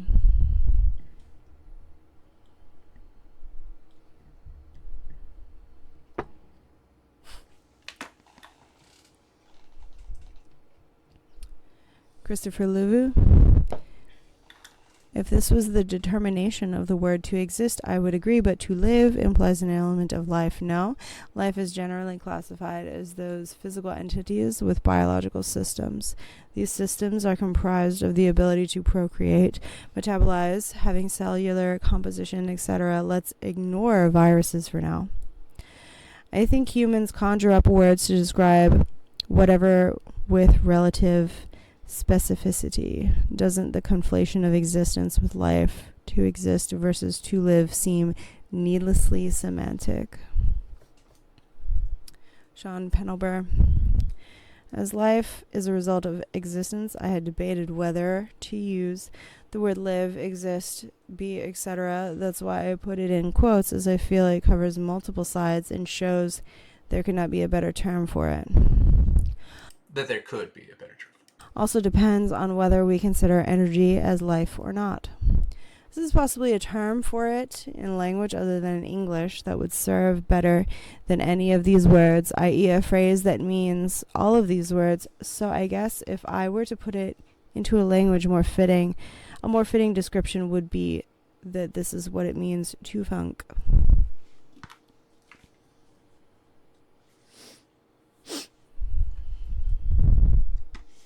Sunday, January 3rd, 2021. For information, I understand that this is a lot of everything and nothing and is at times confusing, incorrect, or processing, but it is inevitable knowledge to you who is reading this. A couple of notes from my phone. My ambitions move faster than society allows. Spirituality can often be masturbatory. Boy, can it. Monday, January 11th, 2021. Picture the time between the theoretical Big Bang that created this reality and the collapse of and entropy itself, resulting in the next Big Bang as almost instantaneous, like a flash. And from within we experience time because the cells of our mind have evolved to observe themselves. These flashes happen at the speed of existence and string together like energy through a wire powering itself, and always forever greater, funk and beyond, within via recursion. So it is quite possible that you have existed as yourself and the environment around you before and after ad infinitum. So imagine a flash, right? Just this great bang that happens almost in an instant, right? You can see it. Imagine my hand clap being like this flash that happens, right? And in that time, in that flash, all the things that happen, in the argument of the Big Bang happens, and all of these things start forming from that bang. All these elements start to be because of this structure. And they form other elements, they form other things. And then those things form life, and then life forms humans, right? And then it continues to do whatever it does in the future that we don't know yet. And then eventually it starts to collapse back in on itself. The light and everything that came from the explosion begins to just vanish, right? It begins to come back or whatever. It dissolves out. It entropies. And then so all of that happens to us over an infinite amount of time because we've evolved in the state of its being. And so our cells and our minds have evolved to observe themselves and observe this moment of this expansion, and then eventually the return, or the dissolve, the entropy and everything. And then that happens again. And so theoretically, what reality is just these, or even faster than that. Like at this, like every moment, it's all of these things happening at the speed of Caravagna. I just think that's a crazy thought. Sunday, January 17th, 2021. From the funk came existence, and from existence came life, and life beget machine. Together moving forward as we are, the funk, existence, life, and machine will beget a next, and a next will beget beyond, and beyond will beget more funk eternally. June 12th, 2022. The oligarchies of the funk. Holarchies, not oligarchies. Monday, it says the holarchies of the funk, the Ubermensch / the Overmen. So essentially, for those of you just joining us now, the Ubermensch or Overman is a concept of like if this was pre-humans, whatever we were, whether it's monkeys or what they call it, the missing link or whatever, whatever we used to be before humans were humans, became humans over time, became this, and so then what do humans become after that? And not just humans, but like the Big Bang happens to be existence and life and all this stuff, existence, life, machine, right? What does it become much later in the future? the Ubermensch, the Overman. It becomes this completely different thing with time being. January 18th, And my goal is to help us get to that a little bit faster. Again, I think that is parability, pure parability up here. 2021. Within a dream, I recall being explained the word jinn, pronounced like saying John and Dujin simultaneously, is a unit of sleep. In Taraya. Now, I have slightly forgotten how to explain Taraya well, so I'm going to look it up. But I believe it's like the fourth state of... Okay, so yeah. Taraya refers to the fourth state of consciousness, transcending the three typical states. So you have waking, the waking life, you're awake. Then there's dreaming, where you're asleep, you're dreaming. And then there's the deep sleep, where you're kind of beyond dreaming. And then there's the fourth state, which is Taraya, the state that's beyond those things. Kind of a holarchy. Again, just further funk. And that's what Hindus believe is the truth self. The true self is the Atman beyond the three common states of consciousness.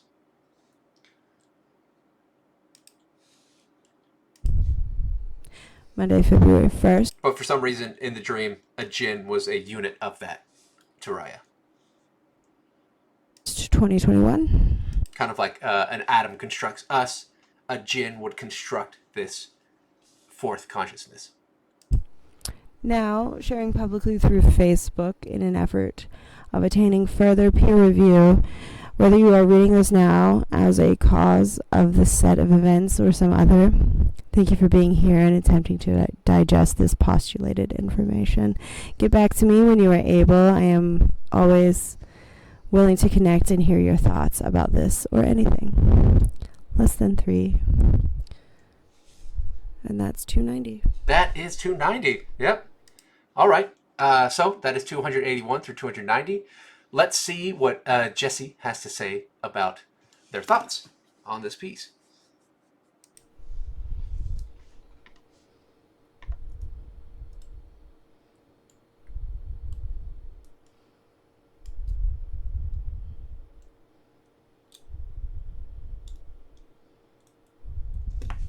Take a water break. So I have a few thoughts on this. Seems like it. And initially I came in to just read the pages that I was assigned. I decided to go back and read a few more, and I think I will probably eventually finish. I hope you do. Because Please I think let me know. that you really need to read most, if not all, in order to fully understand and digest this. But my main thoughts are the whole thing about Christianity and God. Now, we as a Western culture mostly subscribe to Christianity. I myself was, or rather am, a recovering Catholic. Because you're essentially born into it. It's almost unavoidable. And even when you have people who aren't born into it, again, the schizoanalysis, the society kind of is like, why don't you believe in God? You know, like, how dare you not go to church and be a better person? You know, but again, morality and ethics exist without religion. They exist beyond religion. And I think it's not fair to start that as like the beginning of God, although as a Western society, sure. I've heard all kinds of stories about why Mary and Joseph were where they were. I've heard the census story or whatever, but I personally think that Mary was assaulted. That's a common theory. And they were probably running. But that's a personal thought of mine. Let's see what else.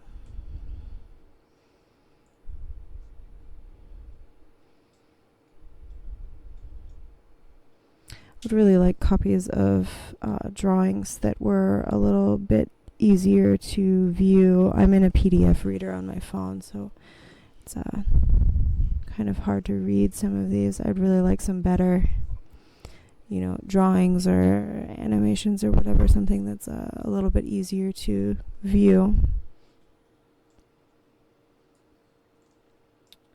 Noted.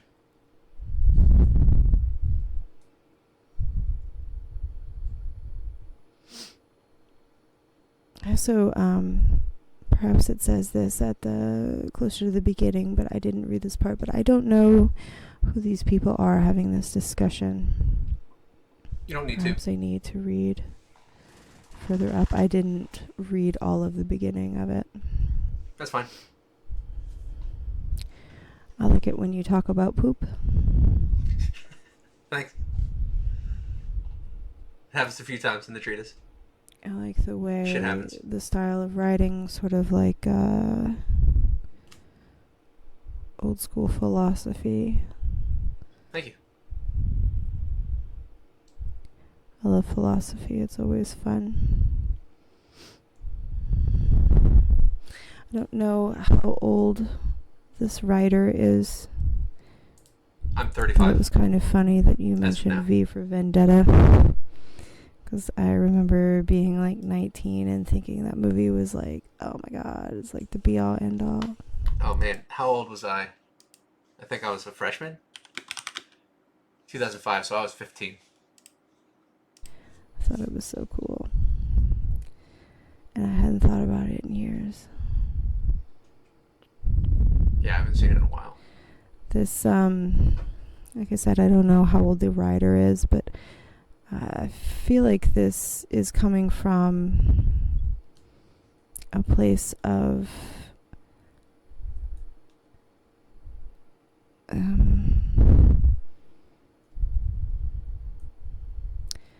don't know. I don't know if this person has any experience with Christianity, despite mentioning it. I don't know what your relationship is with Christianity. I was personally raised a Methodist. We've kind of discussed it in previous episodes and stuff. But it was around like college, high school that I started like questioning that because like especially middle school, I was super into it. I went to youth group and everything because it was fun, and it had a good community, and I really enjoyed the community aspect of it. When it came to the Bible study parts and everything, uh, I found it interesting, but it definitely was a little bit more boring. I liked the socialization part of Methodist and the youth group we had. We had a really good youth group and a really cool center and stuff, and I involved myself a lot throughout middle school and early high school. Um, but then eventually, I started questioning those ideas and everything. Like, why am I feeling this way? Is it a sin to question these ideas? And that kind of just inspired this whole journey.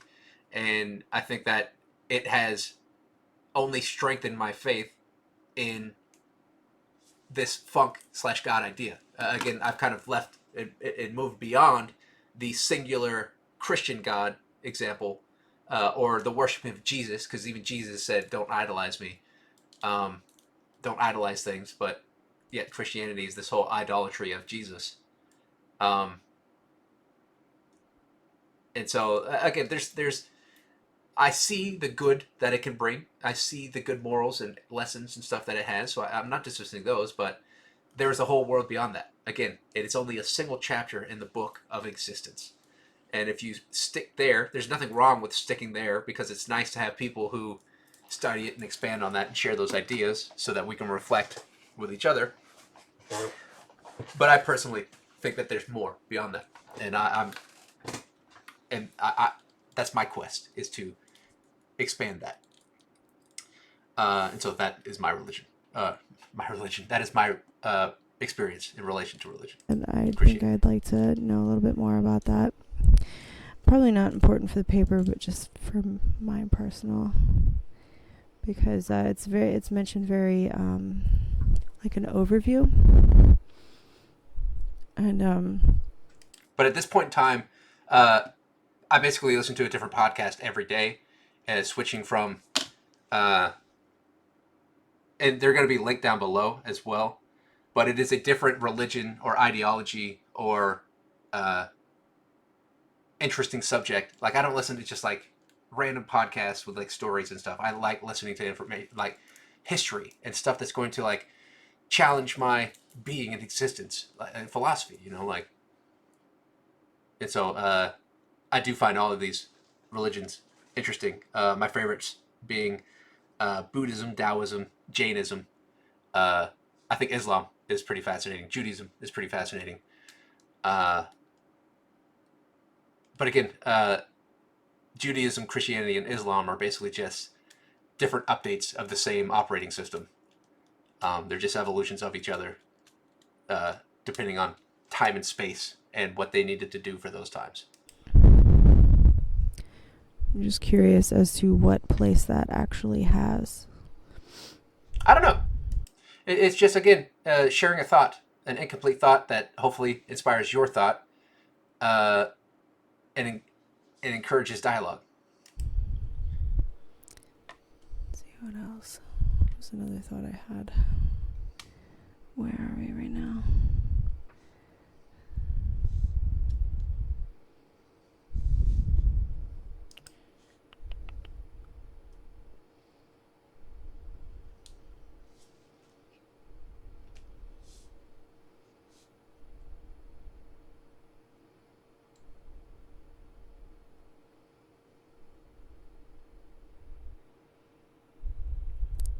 There's a lot of mention of the Big Bang Theory. I really didn't like that show. I'm just kidding.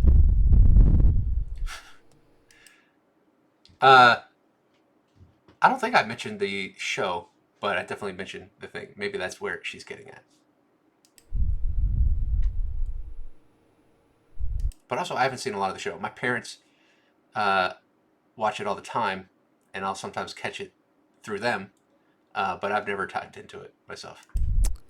Yeah, it's I'm really limited to the pages I read. Um,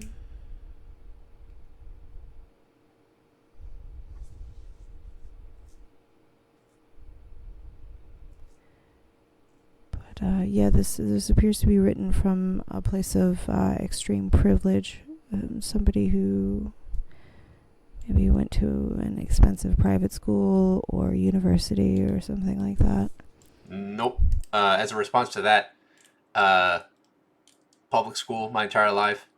Um, uh, I did go to college to study English creative writing at U of H for about a year and a half. And then I studied about a year of theater in Georgia, but I saw them as hobbies. I didn't see them being as careers. I enjoyed doing them, but I couldn't see myself doing them for work and everything. And also the underworld of theater, very difficult gig, uh, gig driven jobs and stuff. Um, and then also seeing the underworld of like going to these huge auditions and stuff, and it doesn't matter how good you are, seeing the people who had connections um, always get the spot, always get the spot, and that's so disheartening. Um, but no, I mean, I'm not dismissing the privileges that I have. I do have definitely have some privilege. Like I have a great relationship with my family. Um, I'm privileged in the way that I basically rent the upstairs for a significantly less amount than you would have to pay for an apartment. Uh, I pay $700 a month essentially. Um, that is a privilege in itself. Uh, I am a white American. Some say that that is a privilege in some ways. Um, it has its advantages and disadvantages. Um, and so there are privileges that I do experience, but I don't think that I wish that I came from a highly privileged experience because that would probably uh, have put me in the opportunity to grow this information even more. But if I was in that position, I would be someone else entirely. I probably wouldn't be someone whose life purpose would be to reach this type of parability because when you're in that type of privilege, uh, we see how most of the time those people don't really care about other people. It's more about uh, protecting yours and protecting yourself and your family and stuff. You don't really take care of strangers or attempt repairability in other places. It's more about like protecting your what's the word? Your estate, I guess. There's better words for that, but I think you probably get the gist.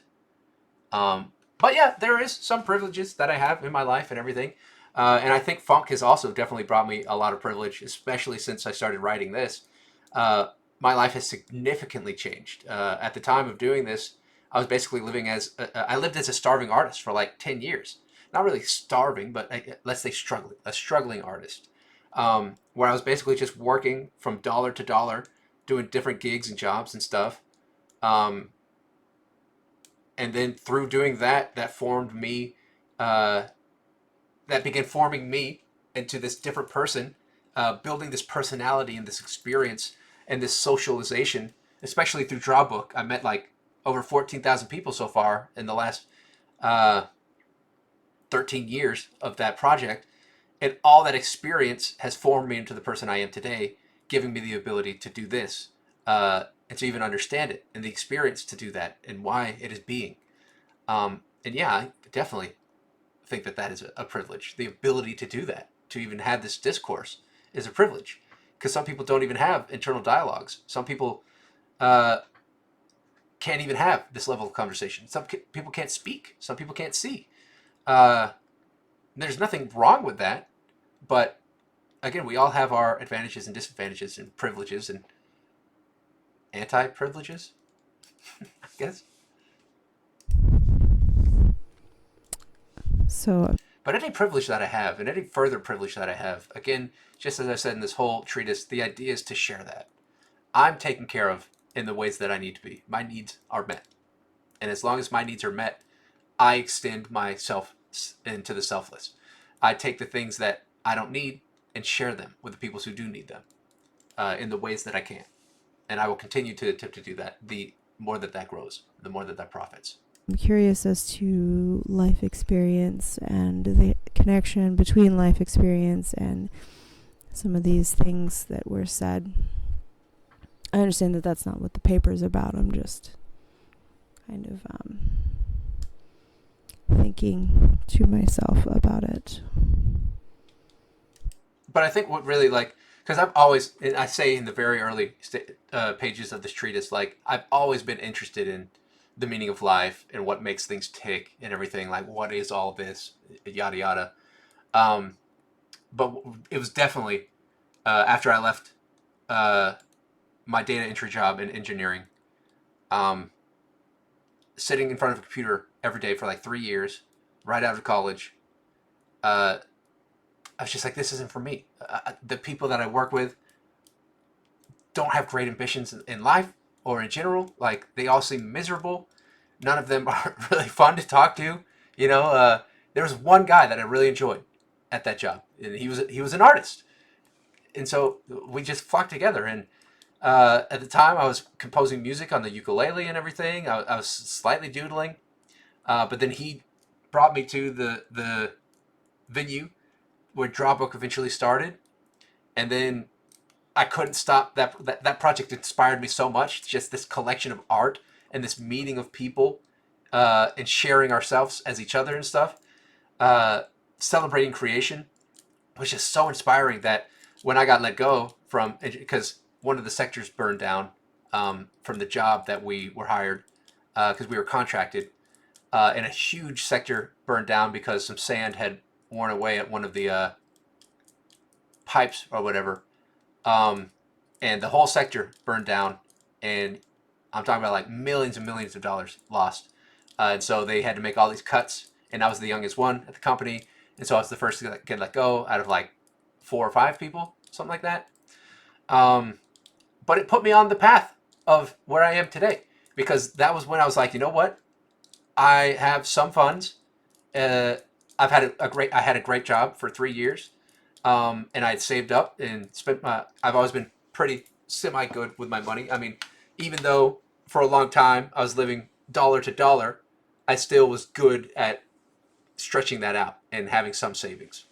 Um, and so my decision was, you know what? I'm going to try to be an artist. I'm going to try to make it as an artist and try to sell myself and become the uh, means of my own production and everything. And so I did that. I went out and I basically found, uh, at the time you can go on Facebook, and I would just plan my entire days off of every free event that I could find on Facebook, every public free event. And I would plan my entire day the night before. And then the next day I would go. I would go to each of those events. And some would overlap. So I'd go, for an hour or two. And then I'd go to the next event. And I would just do that all day, all week.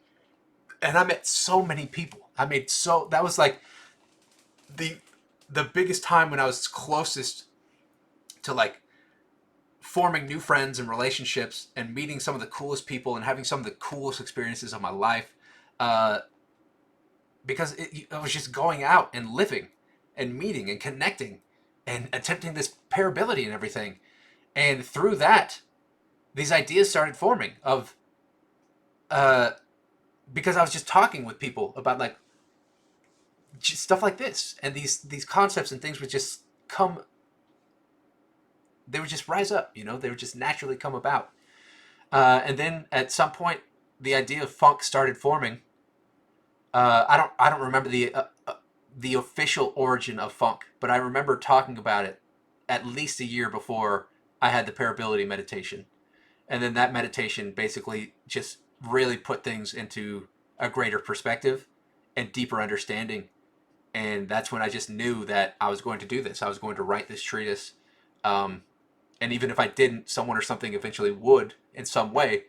But if I wanted to be the change that I wanted to see, that I would be a part of that influence. And so that night I started writing, sharing, putting all those thoughts down onto paper that I had been forming, and then also the ones that had came to me as a deeper understanding that night, because I knew it, because the understanding that it came to me was like, put all this down, share your thoughts here, because you're going to forget. You're going to forget them, and you're going to need this past to look back on, and then just polish that information as it grows.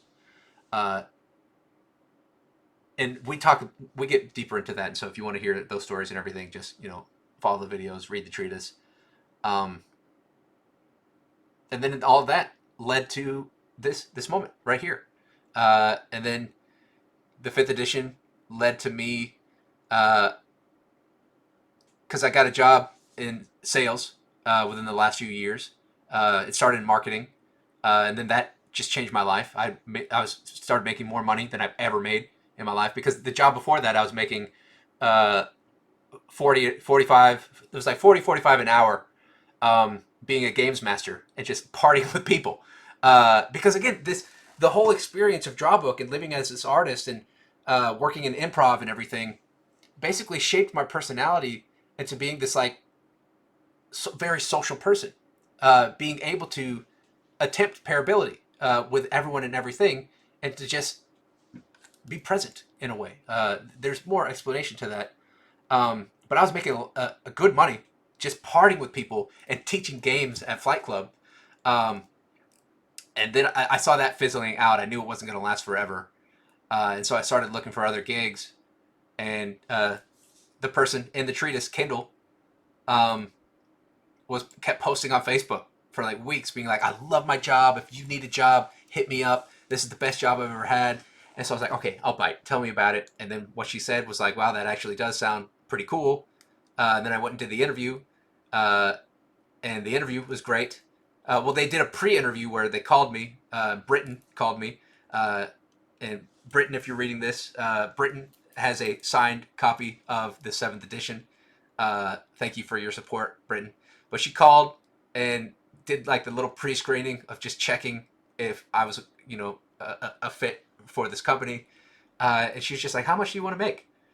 And I was like, "Well, like I make a good amount now. I'm making 45 an hour, probably around like $30,000 to $50,000 a year, right?" Um, and she's like, "Well, give a number." And I was like, "Well, I'm pretty happy with what I'm getting. Like, I'm content. My needs are met. I don't really need much more. But I mean, like, if I want to do more in life, like to fund my art and these experiences and everything, then like it'd be nice to like maybe like double that, triple that, like. And so I think I said like something like 80k or something. Maybe I just doubled it. I was like 60 to 80, and she was just like, well, like if you do well here, you could be making six figures. And I was just like, there's no way. But like if that is possible, then you know what? I might as well check it out. I might as well try it. And I did. And I went, and then I interviewed. And again, the things they were saying was like, well, this sounds like a cult. This sounds way too good to be true. The promises that they're promising. Uh, and then I did it. I marketed for a year. I made a ton of money. And then I got into sales and I started selling roofs. And I made a ton of money. Uh, and then with that money, uh, while I was working uh, at Proper, I started doing another edition of the treatise. I started working on the fifth edition, which is the one that everyone is reading right now. Um, and then I was like, I got the idea that like I want to do this as a audiobook, but I also am trying to get more reach. I'm trying to get more people to read this and give me peer review, and so I should hire people to read it. Uh, and in some of my past art projects, I always pay artists, no matter what. If I hire someone, I don't do volunteer work. You are getting paid for your time because I know what it is like to be a struggling artist. Uh, and so all of my podcasts and everything in the past, like my podcasts, I used to pay 15 an hour to be on one of my podcasts. Um, and so this project, I felt it fair to do. If you're reading and then sharing your thoughts, uh, about $5 a page, because it's some dense writing and everything. And so everyone got $50 a page to read the 10 pages and share their thoughts. And so in total, I think I spent like $1,700 in this project. Um, but that was just a blip. That was me selling one roof, getting commission on that. Uh, and so all of this happened. Um, and then now at this point, I saved enough money at that job because I eventually got let go there for just a very dumb reason. Um, Essentially, what happened was we were learning new scripts on a brand new roof that we were about to start selling and stuff. And uh, I had experienced TIA um, about a month before. And so I was experiencing all this like brain fog and everything. It was very hard for me to memorize these scripts. And so we had to work on Saturdays and go sell roofs or attempt to sell roofs on Saturdays. And if you got a morning appointment like at 8 a.m. or a 9 a.m., then you were very likely going to have a 2 p.m. as well. And we stopped at 2 p.m. But that morning, I texted the girl in charge of setting the appointments and be like, hey, please do not assign me a 2 p.m. because I did get an 8 a.m. I was like, because I need time to study. I need more time or else I'm going to fail. I'm not going to pass. And then I'm going to get in trouble. And so I just requested some time, just a little more time. And they fired me for that. And so uh, it was a wonderful company while it lasted. It did change my life. Um, but it was a cult. It was a cult with money. Uh, and the moment that uh, they give this whole image of we're family here and everything, but then they're willing to do that to not just you but anyone. And so I saw that that opened my eyes, and then a lot of people left after I got let go because they saw that it was no longer a family, and I knew that that was going to happen as soon as the owners left. Basically, they were in the office and they would share the office and they'd be there all the time. But then they relocated across the hall, and that just disconnected the family. Because I was there when the company was like 15 people total, and I watched that company grow into like being an over 70 person company. And it was wonderful. It was a great experience to be a part of, and it really changed my life. And it got me to here in this moment. And now I've had enough savings to where I took 3 months off of work to just do this, and to finish all my projects, to finish my website, to put out another album, to do more improv, to just go to a bunch of concerts and everything. And so yes, I am very privileged I'm very blessed in that aspect, but I worked hard to get there. I worked hard building myself and and the world around me because my needs were met and the needs that I needed were beyond myself. And so I planted myself in the environment so that the environment could plant itself back into me. And that's where all this came from. This whole idea that the funk provides and everything. And I know I'm missing a lot of that explanation because I'm trying to be a little bit brief, but and also um, this is a very long outro of me just sharing the entire experience and everything. But now you kind of know. Now you know my experience in a little nutshell. Um, but it feels really good, and so hopefully the idea is that like this personal profit and this shared profit continues and this privilege builds that I can share it with others because that is the goal is not for me to become this wealthy powerful person. It is to build us all up to that this parability of raising us all up together uh, and so I do not wish to be put on a pedestal. I do not wish to be idolized or anything or worshipped. I don't want to. This isn't the words as some people would say to like start a cult or anything. This is literally just ideas that any philosopher or person might share, and it's a collection of all that together uh, to present my argument on why we should attempt parability and working together, and to explain something that I see resonating in others that makes sense because I think there's a lot of people and things that have tried to explain my concepts of funk in other ways. Basically, every philosopher, every scientist, anyone who's ever shared anything is trying to explain it in their own way, and we're further getting there. It's just a stepping stone to this next step. Um, and so again, my goal is to continue moving in that path and direction, seeing where it goes, and then using that privilege to help others and plant seeds for the future, plant trees that I will never be able to sit in the shade in, but the future will be able to bear that fruit, eat those apples or whatever fruit that that tree bears or whatever life that my influence happens. The goal is to try to establish the best outcome. And I hope that whoever's watching this continues to hold me accountable to there and also attempts to help both of us reach that point. Um, because my goal is to share that wealth. My goal is to share that power and influence. If Drawbook ever makes a bunch of money and everything, when I die, if the Drawbook project itself is profitable, then my goal is to everyone who took part. If you still have your card, that entitles you to compensation. I want to pay you out for being a part of making me who I am today. Um, the goal that I have in mind is for doing that again is attempting to run as a leader or someone, maybe president or something. Uh, but I would love. I have plans like the future universal networks of knowledge.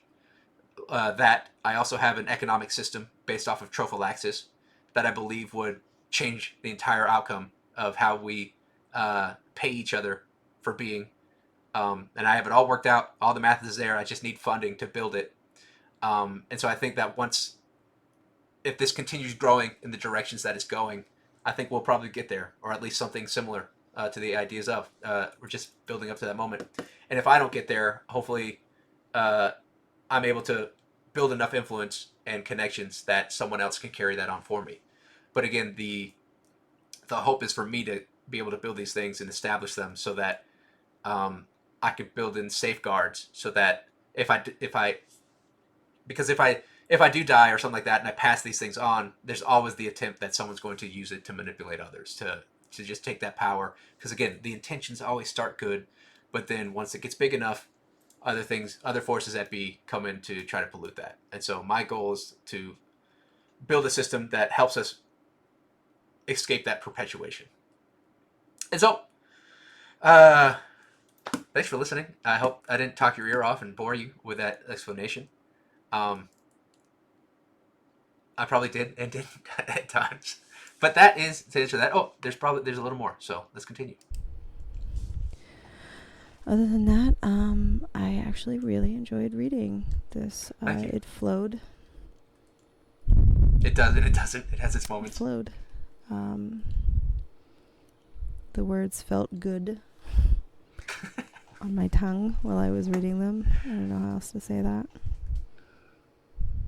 It was poetic in places. Thank you. Speaking of poetic poetry, if I die, whenever I do, there is a book of poems under my bed. Publish it for me. Yeah, I think that might be my last thought, was that it was sort of like poetry. It was much like philosophy can be. So thank you Thank for you. this opportunity. And thank you again, Jesse, for reading those pages, sharing your thoughts, uh, getting me to share a little bit more, even though, again, we've kind of been over these in previous episodes. Now, if you're just watching this video, you get to experience that little touch yourself. I did not expect this one to go this long, but I'm glad it did. Once again, Jesse St. Clair, thank you again for reading these pages and sharing your thoughts and engaging with it. I do hope you finish it or go through it, and then I hope you share your thoughts on what you do about that. Beyond Jesse, thank you, the watcher, reader, listener, whatever, whoever you are, for being here in this moment. I love you. Just like I said earlier, I do. And in case I don't see you, good morning, good afternoon, good evening, and good night forever.